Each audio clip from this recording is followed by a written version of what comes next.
இன்னைக்கு எல்லாரோட ஃபேவரெட், முக்கியமா 90ஸ் கிட்ஸோட ஃபேவரெட் ரோஸ் மில்க் சர்பத் இல்லைன்னா வாட்டர்மெலன் சர்பத் எப்படி வேணாலும் சொல்லாங்க. அது எப்படி ப்ரிப்பேர் பண்ணுறதுன்னு பார்க்கலாமா?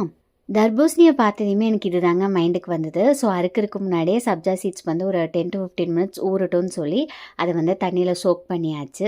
இந்த மாதிரி குட்டி குட்டி பீசஸாக வாட்டர்மெலனை வந்து கட் பண்ணி எடுத்துக்கோங்க. கண்டிப்பாக சீட்ஸ் வந்து ரிமூவ் பண்ணிடணும்.